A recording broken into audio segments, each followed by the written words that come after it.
Jimmy Kimmel's show back on Sinclair and Nexstar thanks to viewer feedback. His show was suspended over Kimmel's comments in the wake of conservative activist Charlie Kirk's assassination. Disney announced the return of Jimmy Kimmel Live on Tuesday, but both Sinclair and Nexstar initially said they would not resume airing the program. Jimmy Kimmel's late-night talk show will return to ABC affiliates belonging to Sinclair and Nexstar after the two major network operators took his program off air over his comments in the wake of Charlie Kirk's assassination. Kimmel was accused of being offensive and insensitive after using his program, Jimmy Kimmel Live, to accuse Donald Trump and his allies of capitalizing on the killing. Disney-owned ABC suspended the show last week following threats of potential repercussions from the Trump-appointed head of the Federal Communications Commission. Sinclair, which controls 38 ABC affiliates from Seattle to Washington, D.C., called on Kimmel to apologize to Mr. Kirk's family over the comments and asked him to make a meaningful personal donation to Turning Point USA, the non-profit that the conservative activist founded. On Tuesday, Disney announced the return of the program after backlash to its suspension, but both Sinclair and Nexstar, which own more than 20% of ABC affiliates, initially said they would not resume airing the show. Kimmel criticized the ABC affiliates who preempted his show during his TV return, saying, "That's not legal. That's not American. It's un-American." 3 days later, the two major network operators announced that Jimmy Kimmel Live would return to their TV stations after the week-long boycott. The move came after Sinclair received thoughtful feedback from viewers, advertisers, and community leaders. In its statement, the company pointed to its responsibility as local broadcasters to provide programming that serves the interests of our communities, while also honoring our obligations to air national network programming. Nexstar, which controls 28 ABC affiliates from Kansas to New Orleans, said in a similar statement that it was airing content that is in the best interest of the communities we serve. Both companies said their decisions were not affected by influence from the Trump administration or anyone else. The president had criticized the program's return on Tuesday, writing on Truth Social that he can't believe ABC gave Kimmel his show back and hinted at further action. Why would they want someone back who does so poorly, who's not funny, and who puts the network in jeopardy by playing 99% positive Democrat garbage, Mr. Trump wrote. He is yet another arm of the DNC, Democratic National Committee, and, to the best of my knowledge, that would be a major illegal campaign contribution.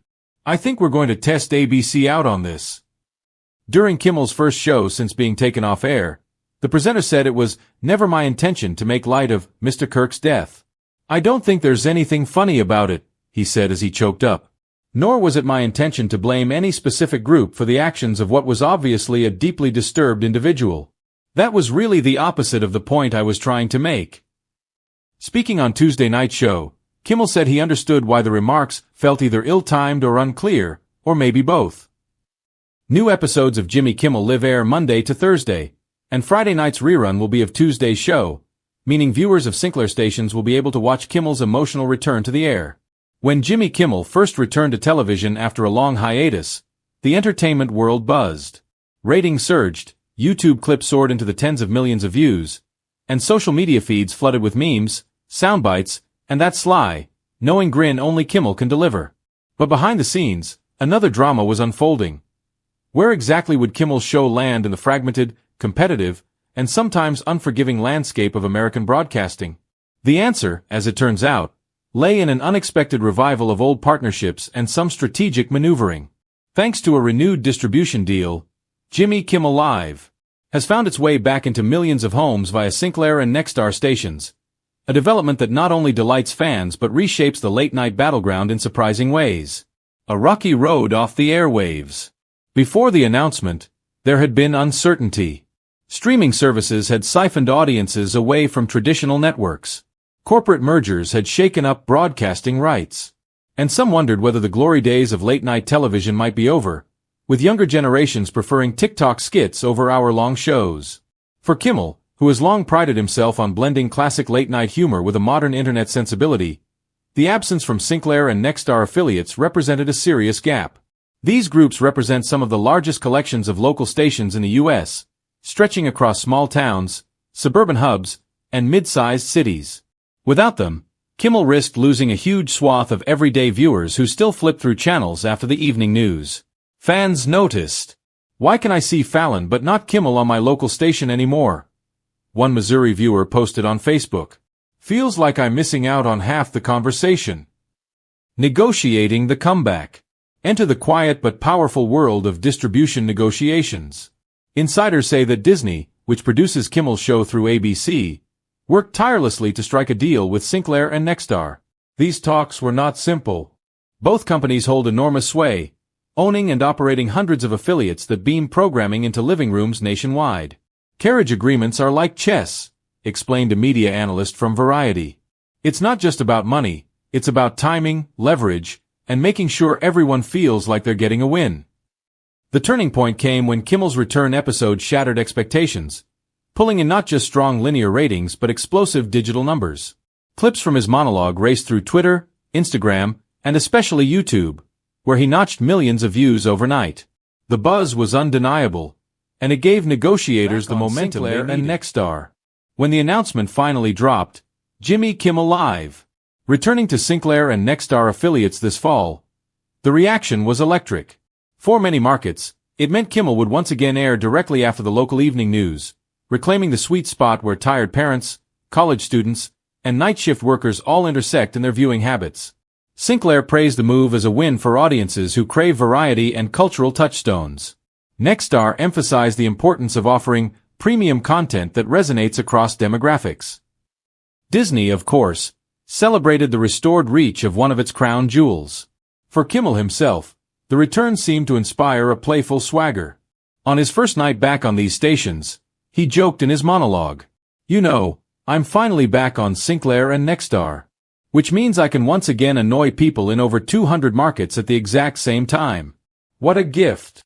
The audience roared, knowing the deeper significance behind the punchline. Why it matters. The return isn't just about corporate contracts, it's about the future of late-night TV itself. In an age when viewers are scattered across streaming platforms and endless digital rabbit holes, having consistent access on local stations still matters. Sinclair and Nexstar cover huge swaths of America where streaming adoption lags and cable alternatives don't always deliver. Moreover, late-night television thrives on cultural immediacy. A joke about politics, a heartfelt tribute to a celebrity, or a viral stunt with a Hollywood star works best when it's delivered fresh, before the internet spins it into 1,000 memes. By regaining access to these affiliates, Kimmel ensures his content feels timely for millions who still rely on traditional TV schedules. Media experts also note the symbolic value. Getting back onto Sinclair and Nexstar is like reclaiming territory, said one. It shows that late night isn't retreating, it's adapting, re-establishing its footprint even in a fragmented age. A reinvigorated Kimmel. The deal seems to have given Kimmel a burst of creative energy. Viewers noticed sharper jokes, bolder political commentary, and more inventive sketches in his early return weeks. Musical guests have been flocking back, eager to ride the wave of attention, and Hollywood stars are once again lining up for the coveted late-night couch. Jennifer Aniston, a longtime friend of Kimmel, even teased him during an appearance. "So you're back on all these stations again? Does that mean I have to say hello to all of Nebraska now?" Kimmel grinned. "Yes. And half of Kansas, too. You're basically on a Midwest tour just by sitting here." Looking ahead. What does this mean for the future? For one, expect a ratings boost. With Sinclair and Nexstar affiliates carrying his show again, Kimmel is positioned to reach millions more viewers each night, giving him a competitive edge against Jimmy Fallon and Stephen Colbert. It also signals that traditional networks aren't ready to cede ground to streaming entirely. Instead, they're finding ways to complement digital reach with old-school broadcast muscle. Kimmel may rack up YouTube views, but the foundation of his success remains the familiar glow of a late-night television slot after the news. In the broader sense, this comeback demonstrates that persistence, partnerships, and timing still matter in the media industry. Deals don't always collapse forever. Sometimes they simply pause, waiting for the right spark to reignite them. For Kimmel, that spark was the overwhelming demand from audiences who refused to let him fade from their nightly routines. Conclusion. Jimmy Kimmel's return to Sinclair and Nexstar is more than a business headline, it's a cultural victory lap. It proves that late-night television still has power when it meets audiences where they are, blending nostalgia with immediacy, traditional broadcasting with digital virality. For viewers, it means more laughs, more sharp commentary, and more of the nightly rituals they missed. For Kimmel, it's validation that his mix of wit, charm, and persistence can cut through the noise of modern media. And for Sinclair and Nexstar, It's proof that sometimes the smartest move is the simplest one. Bring back the guy audiences can't stop watching. As Kimmel himself might say, it's good to be home. Now let's see who I can get in trouble with tonight.